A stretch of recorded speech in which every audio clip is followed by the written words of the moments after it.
देखते हैं कि वो किस तरह से नैश इक्विलिब्रियम कहाँ पर एग्जिस्ट करेगा। अब देखें कि अगर प्लेयर बी जो है, प्लेयर बी, उसको देखें कि उसके लिए वो क्या ऑप्शन अगर वो चूज़ करे, अगर वो लेफ़्ट चूज़ करे, ठीक है, अगर प्लेयर बी जो है वो लेफ़्ट चूज़ करे तो प्लेयर बी का रिवॉर्ड जो है वो क्या होगा, 1 और 0 में से 1 होगा। ठीक है, प्लेयर बी का जो रिवॉर्ड है वो क्या होगा, 1। अगर वो लेफ़्ट चूज़ करे तो प्लेयर बी का रिवॉर्ड होगा 1। अब जब प्लेयर बी ने एक ऑप्शन पिक कर लिया है लेफ़्ट का, तो प्लेयर ए के पास क्या स्ट्रेटजी बेनिफिशियल होगी, उसके लिए ऑप्टिमल होगी कि अब वो टॉप या बॉटम में से क्या चूज़ करेगा। अगर वो बॉटम चूज़ करता है तो प्लेयर ए का रिवॉर्ड जो लेफ़्ट कॉलम है उसके अंदर देखें क्या है, या तो 0 है या उसके पास क्या है, 2। ठीक है, या तो 0 है या 2 है। तो जब player B already left choose कर चुका है और प्लेयर ए ने स्ट्रेटेजी प्लेयर बी की चॉइस गिवन होते हुए बना दी है, तो वो डेफिनेटली अपने लिए टॉप को चूज़ करेगा, क्योंकि टॉप में जो उसका रिवॉर्ड है वो 2 है। ए का रिवॉर्ड 2 है और बी का रिवॉर्ड लेफ़्ट चूज़ करने के बाद 1 है। तो आपके पास जो यहाँ पर अब देखें, अगर प्लेयर बी लेफ़्ट चूज़ कर चुका है तो प्लेयर ए अगर बॉटम चूज़ करेगा तो उसका रिवॉर्ड 0 हो जाएगा। तो इस वजह से वो प्लेयर बी की चॉइस जो वो मेक कर चुका है लेफ़्ट, वो टॉप ही चूज़ करेगा। सेकेंडली देखें कि अगर प्लेयर ए जो ए है, अगर अगर प्लेयर बी जो है वो राइट चूज़ करे तो प्लेयर ए जो है वो टॉप चूज़ नहीं कर सकता, वो उसके लिए बेनिफिशियल नहीं होगा। तो प्लेयर बी जो है वो क्या चूज़ करेगा, लेफ़्ट को चूज़ करेगा, और प्लेयर ए जो है वो टॉप को चूज़ करेगा। और हमारे पास जो नैश इक्विलिब्रियम है वो टॉप लेफ़्ट आपके पास आएगा। जो आपका नैश इक्विलिब्रियम है जहाँ पर ए का रिवॉर्ड है 2 और जो बी है उसके लिए रिवॉर्ड आपके पास आ रहा है 1। ठीक है, तो यहाँ पर आपका नैश इक्विलिब्रियम आपको मिल गया और ये आपका यहाँ पर कंप्लीट हो गया। अब हम देखते हैं कि इसकी जो रियल लाइफ है उसके अंदर इसकी क्या इम्प्लीकेशन है। ठीक है, अब नैश इक्विलिब्रियम कैसे पिक किया उसने, जिस वक्त they may have to make a choice given the other person's choice। ठीक है, सो पहले हमने बात की कि वो एक्सपेक्ट करते हैं, प्रेडिक्ट करते हैं अगले बंदे का बिहेवियर क्या होगा, वही चीज़ सारी यहाँ पर डिस्कस की जा रही है। उसके बाद टेबल 28.2 जहाँ लिखा हुआ है वहाँ पर वो बता रहे हैं कि किस तरह से उनका Nash equilibrium top left column में होगा। अब यहाँ पर वो बता रहे हैं कि जो इसकी एप्लीकेशन है, कोई थ्योरी हम पढ़ते हैं, कोई आइडिया पढ़ते हैं, कॉन्सेप्ट है, तो उसकी हम देखते हैं कि रियल लाइफ में एप्लीकेशन क्या होगी।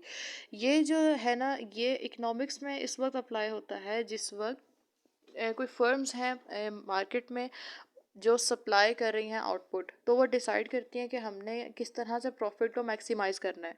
परफेक्ट कंपटीशन जो होता है ना, उसके अंदर ये मार्केट पावर वगैरह नहीं होती, उसमें गिवन आउटपुट है, सॉरी गिवन प्राइसेस हैं, प्राइस टेकर्स होते हैं, तो वो प्राइस को इन्फ्लुएंस नहीं कर सकते और जितनी भी उनको आउटपुट में प्रोड्यूस करनी होती है उनकी मर्जी होती है, वो चूज़ कर सकते हैं।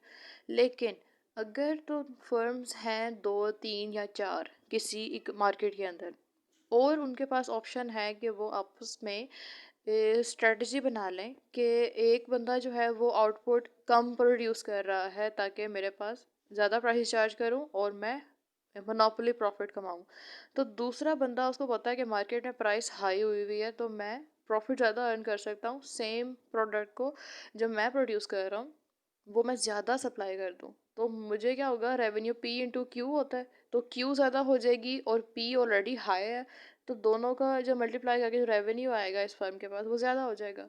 तो यही बात एक्चुअली दूसरा बंदा भी सोच रहा होता है कि अगर दूसरे बंदे को कम आउटपुट पर प्राइसेस हाई मिल रही हैं तो मैं अपनी आउटपुट इंक्रीज़ करता हूँ तो मेरा भी रेवेन्यू क्यू इंटू पी ज़्यादा हो जाएगा। तो होता ये है कि अगर दोनों अपनी आउटपुट बढ़ा देंगे तो प्राइसेस जो हैं सप्लाई ज़्यादा होने से नीचे आ जाती हैं, प्रॉफिट्स और रेवेन्यूज़ कम हो जाएंगे। तो इन्होंने ऐसी स्ट्रेटजी चूज़ करनी होती है जिसको एक्चुअली कहा जाता है नैश नैश इक्विलिब्रियम की जो एक्चुअली डेफिनेशन है कॉर्नर इक्विलिब्रियम। वहाँ पर वो क्यों होता है कि ऐसे होता है कि दो फर्म्स ने अपनी चॉइसेस मेक करनी होती है given the behaviour of the other firm. कि दूसरी फर्म क्या फ़ैसला करी है, उसकी बेस पर ये फ़र्म जो है वो अपना आउटपुट का डिसीजन करती है, ताकि दोनों बेनिफिट में रहें और कोई भी अपना नुकसान नहीं चाह रहा होता, सब अपना प्रॉफिट मैक्सिमाइज़ करना चाह रहे होते हैं। तो ये इसकी रियल लाइफ इकोनॉमिक एप्लीकेशन है नैश इक्विलिब्रियम की। ठीक है।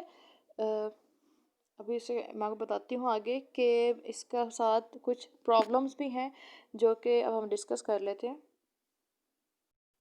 जी यहाँ पे बता रहे हैं कि इसके साथ सर्टेन प्रॉब्लम्स भी हैं। ठीक है। नैश इक्विलिब्रियम के साथ यहाँ पर वो आपको बता रहे हैं कि प्रॉब्लम ये है कि एक से ज़्यादा नैश इक्विलिब्रियम एग्जिस्ट कर रहे होते हैं।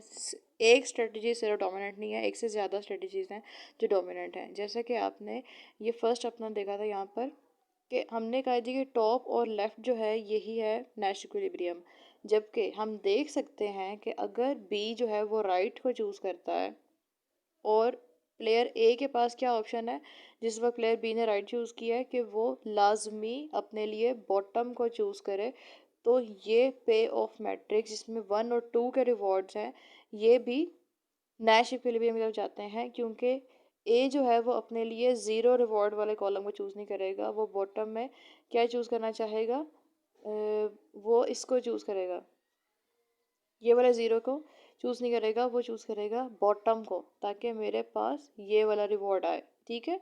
तो राइट जब वो चूज़ करेगा तो वो टॉप की बजाय वो ए वाला जो है वो बॉटम को चूज़ कर सकेगा। तो हमारे पास एक से ज़्यादा नैश इक्विलिब्रियम है। राइट और बॉटम भी एक नैश इक्विलिब्रियम है यहाँ पर, सिर्फ टॉप और लेफ्ट नहीं है। तो इस वजह से कह रहे हैं कि एक जैसे डोमिनेंट स्ट्रेटजी थी उस पर एक ही था जो ऑप्शन आपके पास आया था जो प्रेफरेबल था, लेकिन जो नैश इक्विलिब्रियम है उसमें एक से ज़्यादा ऑप्शंस होते हैं, जहाँ पे आपकी जो वेलफेयर है वो मैक्सिमाइज हो रही होती है, ऑप्टिमल हो रही होती है। तो एक चीज़ पर हम रह नहीं सकते इसमें। सेकंड जो यहाँ पर वो उस पर क्रिटिसाइज़ कर रहे हैं, वो कह रहे हैं कि ज़रूरी नहीं है, सेकंड प्रॉब्लम जहाँ पे लिखा हुआ है, ज़रूरी नहीं है कि हर जो गेम है उसके अंदर इसी तरह के नैश इक्विलिब्रियम वाले रिवॉर्ड्स हों, कि अगर प्लेयर ए ने कोई चॉइस मेक की है तो प्लेयर बी के पास दो में से एक चॉइस वो पिक कर ले तो वो सेम रहेगी, या प्लेयर बी ने वो चीज़ चूज़ की है तो प्लेयर ए एग्जैक्टली वही उसी कॉलम को चूज़ करेगा जहाँ पर दोनों की प्रॉफिट जो है वो वेलफेयर मैक्सिमाइज हो रही हो। इसकी एग्जांपल वो दिखा रहे हैं जो आपको टेबल 28.3 दिया हुआ है। इसमें देखें कि अगर प्लेयर ए जो है वो अब अच्छा मसला क्या है कि अगर एक प्लेयर है वो पहले चूज़ कर रहा है, अगर बी पहले चूज़ करेगा तो ए का ऑप्टिमल जो है वो डिफरेंट होगा, और अगर प्लेयर ए ने सेम ऑप्शन पहले चूज़ कर लिया तो प्लेयर बी किसी और ऑप्शन पर उसकी वेलफेयर मैक्सिमाइज हो रही होगी। मतलब ये नहीं था कि अगर उसने टॉप के साथ लेफ़्ट को लिया है तो बी ने अगर पहले लेफ़्ट चूज़ कर लिया तो ए लाजमी टॉप को चूज़ करेगा, या अगर बी ने राइट पिक किया तो ए जो है वो बॉटम को ले रहा था, या प्लेयर ए ने बॉटम को लिया तो प्लेयर बी लाजमी राइट को चूज़ कर रहा था। तो बॉटम राइट या राइट बॉटम या टॉप लेफ्ट और लेफ्ट टॉप, ये इससे फ़र्क नहीं पड़ रहा था कि पहला फैसला करने वाला कौन है। लेकिन ऐसे मैट्रिक्सेस भी होते हैं, ऐसे रिवॉर्ड्स होते हैं जहाँ पर इस बात से फ़र्क पड़ता है कि पहले जो फैसला कर रहा है वो कौन है। तो जो पहले फैसला कर जाएगा दूसरे को लाजमी उसके साथ अपना चॉइस बनानी पड़ेगी, और पहले कौन चूज़ कर रहा है इसकी बेस पर सेम आंसर नहीं आएंगे। अभी देख लेते हैं। अगर जो बी प्लेयर है वो चूज़ कर लेता है अपने लिए वो अपने लिए चूज़ करता है लेफ़्ट। ठीक है। अगर बी प्लेयर अपने लिए चूज़ कर लेता है लेफ़्ट तो ए के पास क्या ऑप्शन है, 0 और 1। 0 और 1 में से दोनों में से कोई एक पिक कर सकता है टॉप या बॉटम के साथ, जिस वक्त बी ने पहला फैसला कर लिया लेफ़्ट का। अब देखो उसके लिए प्रेफरेबल क्या है, bottom. given the choice that B player made before the choice of player A, B ने पहले पिक कर लिया है लेफ्ट को, B की चॉइस पहले हुई, उसके बाद A पाबंद है कि वो B जो बॉटम है उसको चूज़ करे जहाँ पे उसका रिवॉर्ड हो रहा है 1।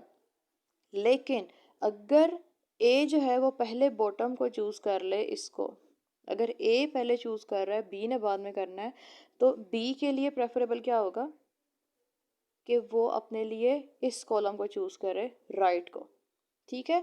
तो अगर बी पहले जो पिक कर रहा है, बी का फैसला पहले है, ए का फैसला सेकंड नंबर पर आ रहा है, तो इक्विलिब्रियम कहाँ पे आ रहा था, लेफ्ट और बॉटम। लेकिन जिस वक्त ए ने पहले फैसला किया है और बी ने बाद में फैसला किया है, तो उस वक्त क्या ऑप्शन आ रही है, इक्विलिब्रियम आ रहा है बॉटम राइट में। ठीक है। तो पूरा ये मतलब चेंज हो गया ना कि ए या बी अगर पहले फैसला करने वाला दूसरा है, दूसरा फैसला करने वाला बाद में आ रहा है, तो इक्विलिब्रियम सेम नहीं रहेगा। लेफ्ट बॉटम था या बॉटम राइट बन गया। तो ये है डिफरेंस इस मैट्रिक्स का। इस तरह के मैट्रिक्स जहाँ पर इस तरह के पेयर्स होते हैं, वहाँ पर नैश इक्विलिब्रियम अप्लाई नहीं होता कि अगर ए या बी दोनों में से किसी एक के फैसला करने की तरतीब बदल दी जाएगी, तो आपके पास जो आपका इक्विलिब्रियम है वो पूरा चेंज हो जाएगा। लेफ्ट बॉटम की बजाय क्या बन रहा था, बॉटम राइट बन रहा था। लेकिन जो नैश इक्विलिब्रियम का पहले हमने डिस्कस किया, उसमें ए पहले चूज करता है या बी पहले चूज करता है, इस बात से फर्क नहीं पड़ रहा था, टॉप लेफ्ट या लेफ्ट टॉप ही रह रहा था उनका नैश इक्विलिब्रियम। इवन जहाँ पर हमने उसमें पहला क्रिटिसाइज किया है कि जी आपके पास नैश इक्विलिब्रियम में एक से ज़्यादा नैश इक्विलिब्रियम्स मौजूद हैं, वहाँ पर भी बॉटम राइट उस वक्त होगा जब ए पहले चूज करे बी बाद में चूज करे, या बी पहले चूज करे ए बाद में चूज करे, तो भी राइट और बॉटम यानी bottom right right bottom same ही रह रहा था, जो मैट्रिक्स जो हम चूज कर रहे थे, जो ऑप्शन था। लेकिन यहाँ पर लेफ्ट बॉटम बना, फिर बॉटम से लेफ्ट राइट बन गया। तो ये सारी जो गड़बड़ हो जाएगी वो इस वजह से होगी कि इस किस्म के जो गेम्स होती हैं वहाँ पर नैश इक्विलिब्रियम एग्जिस्ट ही नहीं करता। ठीक है। तो इसके लिए वो क्या कहते हैं जी, प्योर स्ट्रेटजीज भी कहा जाता है इसको।